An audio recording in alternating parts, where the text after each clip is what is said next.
Welcome to the Movement for Beginners podcast presented by YouthLed. I'm your host, Joel Norton. Our objective here is to simplify the movement journey for beginners, from getting started to fulfilling your goals and remaining consistent over time. You can find us on YouTube, Spotify, or at youthledcoaching.com. If you're a first-time listener, please refer back to our teaser episode so you can get a better understanding of the purpose of not just this podcast, but YouthLed and myself. Without any further ado, let's dive into today's episode. Welcome back to season 2 of the Movement for Beginners podcast. We are a little bit overwhelmed with the responses we've got from season 1 and the engagement we've had with it. So thank you everyone for that. And off the back of that, we just wanted to keep the momentum rolling and get going into season 2. We were pretty excited to do so. Before we do a quick little recap of season 1, we touched on barriers to movement. We looked at the 3 main barriers that the research suggests, which is socioeconomic factors, time, and drives and motivations. We also promised that we were going to do a bonus episode from that season. Now, if you're holding out for that, it is still coming, so don't give up hope. We're getting some great audience involvement in terms of the different barriers that you have in your lifestyle, and we just want to give a little more time for those responses to keep coming and get a really good breadth of different areas that we can cover with that episode. So it is still coming. Don't lose hope. But with the momentum rolling, we wanted to dive into season 2. And our theme for this season is building blocks to movement. Like season 1, we're going to follow a pretty similar structure. Today is going to be a bit of an intro episode to the topic. The next 4 episodes will dive into some subcategories of that topic. A little reminder and disclaimer, this is not a training podcast. So we are very aware that there is much more going on in terms of a successful physical wellbeing based intervention than just the structured forms of training. Having said that, structured forms of training is one of these building blocks to movement. So for those that are holding out for that, it is coming. However, I would also remind you, if that is all you are after, this is probably not the podcast for you, because that episode is going to make up a tiny bit of everything we're trying to sort of cover and encapsulate with this podcast. Having said that, I want to give a little bit of background as to why we're going to discuss building blocks of movement and some of the subcategories that we're going to discuss. Back in year 11 of high school, which was 13 years ago now, I took a health class which introduced me to the physical activity and sedentary behavior guidelines, and both vary a little bit across demographics. The recommendations are 60 to 90 minutes of moderate to vigorous physical activity on most days of the week, and maximum of 2 hours sedentary behavior per day throughout the week.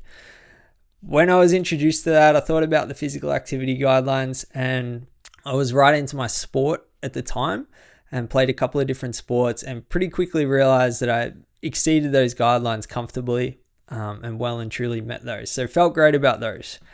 But then also looked at the sedentary behavior guidelines and realized that comfortably I exceed the maximum of 2 hours of sedentary behavior in a day. And although I'm probably better now than what I was then, I would still say I exceed 2 hours of sedentary behavior most days, if not all days, throughout not just the week, the months, the years. And when I realized that, I was a bit conflicted as to how you assess that. My initial ideation was, well, if I'm meeting the physical activity guidelines, then surely that overrides and sort of makes the sedentary behavior guidelines null and void. The fact that I meet the physical activity guidelines will put me at a decreased risk for a variety of different health-related conditions and comorbidities. Over time, I began to hear more and more research that thinking was actually incorrect. And if you were like me and in that boat where you met the physical activity guidelines and didn't meet the sedentary behavior guidelines, the fact that you weren't meeting the sedentary behavior guidelines was the more important factor of the two. Research said that even though you're meeting the physical activity guidelines, the fact that there is this high level of sitting and sedentary behavior throughout the day begins to expose you and increase your risk of a variety of different comorbidities and health factors. In fact, some research and some studies would go to say that sitting or sedentary behavior is almost a new smoking in terms of the increase of risk it would put on some comorbidities and some different health factors. So after learning this, I began to look at, well, how outside of the structured forms of activity that I do, how can I increase movement throughout the day and decrease the amount of time spent sedentary? Now, there's 24 hours in a day. If you take out the amount of time we sleep, let's say that's 8 hours. Let's say we get 8 hours. We're all doing really well. We get 8 hours. We're down to 16 hours. Let's say we spend 90 minutes of that doing our moderate to vigorous physical activity, whatever the form is that you choose. And let's say we're now down to, just to keep it a whole number, let's say we're down to 15.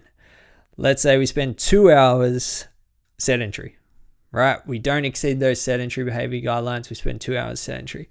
We are left with 13 hours. I think I've done the maths right. Yes. We are left with 13 hours in the day. And my question, and I posed this in the newsletter if you're follower of the Youth-Led newsletter, was what are we meant to do with those other 13 hours? And I think that's where most people then exceed the way society is now and the way most people live their lifestyle. That's how they now exceed those sedentary behavior guidelines. 13 hours is a lot of time. You can't continue to move for those whole 13 hours. Having said that, what we can begin to do is shrink the amount of time spent sedentary and increase the amount of time spent moving. Right? Not structured forms of movement, not training, not exercise, not higher intensity forms of recreational activity, just increase the time we're moving. So I began to kind of move away from the thinking of the guidelines and just think about, well, where are more opportunities to increase movement and decrease sedentary activity? And how can I incorporate different means of movement into my day-to-day and into my lifestyle? And that was where this building blocks of movement came in. So I'm going to try and, using my hands, I'm going to try and give you an idea of these pillars and the different topics that are going to come. There's basically only 2 levels to this. And at the bottom is 3 different bricks or 3 different building blocks. The first is incidental movement. The second is active transport. The third is play or recreation. So there are our bottom 3 bricks.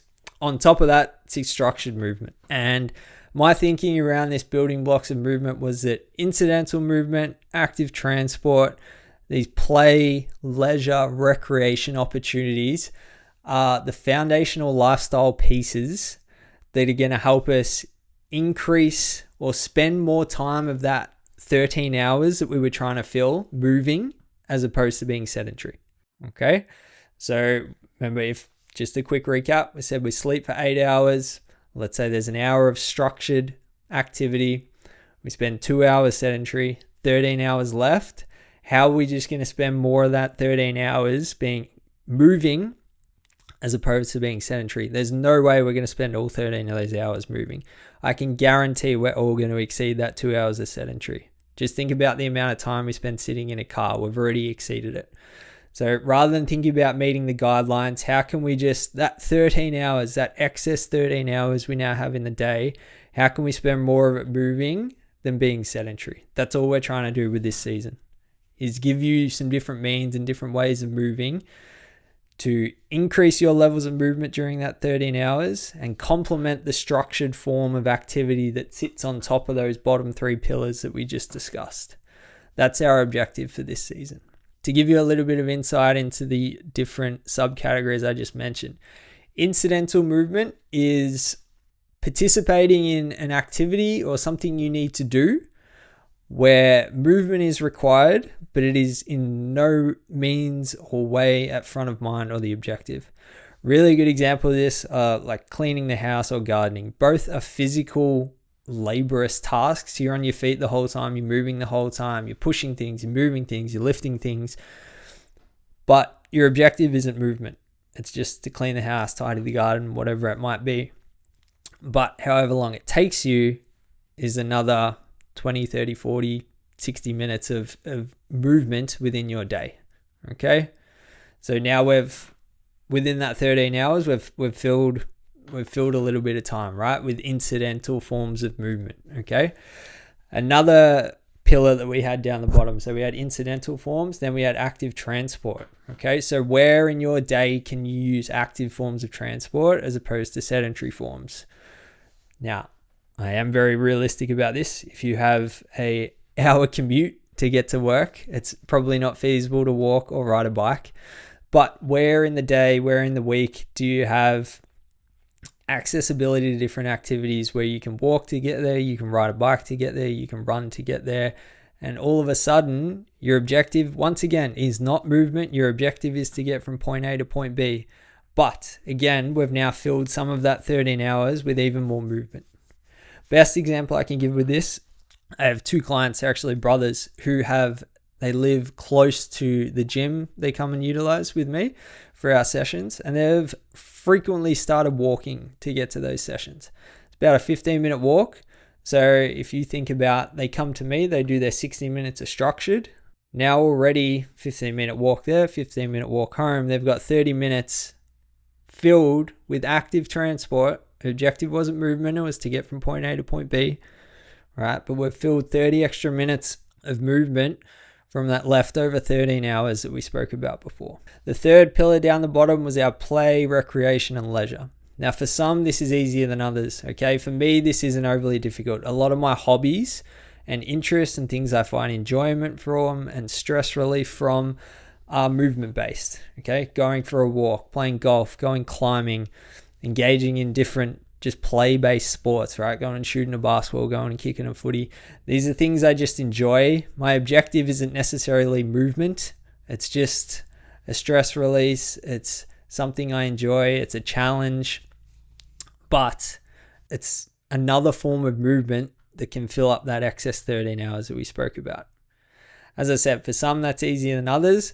For others, with those, think about how you can double up the hobby, if that makes sense. So let's say you're not overly into different forms of activity, but you like, there's a social aspects to most things you like, right? So how can you turn socializing into a little bit of movement as well, right? Rather than going to a cafe to catch up with a friend, can you go for a walk with that friend? And it doesn't have to be a rigorous walk. Like, you can walk as slow as you want, okay? It's just that it's movement instead of being sedentary. So that was our bottom layer of our building blocks. There's 3 layers at the bottom. They're the most important. On top of that sits our structured form of movement. And this is a good time to do our takeaway for this episode. If you listen to season 1, you'll recall that we did a takeaway for each episode. Our takeaway for this episode, and I suppose the season as a whole, is that structured forms of activity, and these are things that we rely on a lot at the moment. We really do rely on these a lot. I just put out a newsletter which touches on this a little bit, but we really do rely on structured forms of activity a lot. Structured forms of activity that we're beginning to rely on a lot are the supplement.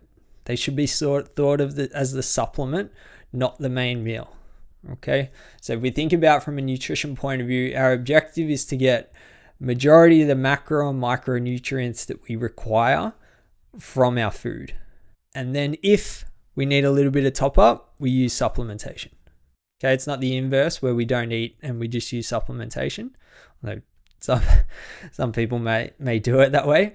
But the ideal way is to get predominant amounts of macro and micronutrients from our food, a little bit of a top up from our supplementation. And that's the way we should be thinking about our movement. Our day-to-day and our lifestyle, that excess 13 hours that we spoke about needing to fill, that's our main meal, okay? That's keeping our bodies moving as much as we possibly can. On top of that, the little top up we need is our structured forms of activity. And the reason I think like this, and the reason we created that building blocks of movement concept that I've illustrated throughout this episode, is because of the anecdote I spoke about back at the start. right? Research suggests that just meeting those guidelines is not enough anymore. Just meeting the 60 minutes of structured based exercise on most days of the week is not enough anymore if you spend the rest of the time exceeding the sedentary behavior guidelines. As I said, I really do think the numbers given are almost impossible to meet. Like, I don't think anyone could be sedentary for under 2 hours the way our current lifestyle is. I'm sure there are people. I'd love to meet them and see how they do it. But all your objective is, if you remember that breakdown we did, there's 24 hours in a day, sleep for 8, that's 16, structured form for an hour, that's 15, spend 2 hours sedentary, that's 13. How can we just tip that 13 in the favor of I'm moving more in the day than I'm sitting more in the day? And the only way we can do that, it isn't through more structured activity. It really isn't, right? Because if you dive into the weeds of the science and the structured forms of activity, you're going to burn your body out. Okay, you're going to overtrain and burn your body out. So we need these lower levels, lower doses, but more persistent doses of movement that allow us to decrease the risks of different health-related conditions and comorbidities. And the only way we can do that is by nailing those bottom 3 pillars within the building blocks to movement we discussed. So hopefully that gives you a good idea of what's to come in season 2. I'm really excited for this episode. This is something I spend a lot of my workday discussing at the moment. So I'm really pumped for this. Hopefully you get a lot out of it. Tune back in for episode 1 or it'll be episode 2 technically of this season, where we will discuss the first pillar, which is incidental movement. Thank you once again for joining us on the Movement for Beginners podcast presented by YouthLed. We are honored that you are sharing your movement journey with us, and all we ask in return is that you like and subscribe on Spotify, like and comment on YouTube, or head over to youthledcoaching.com and join our newsletter and community.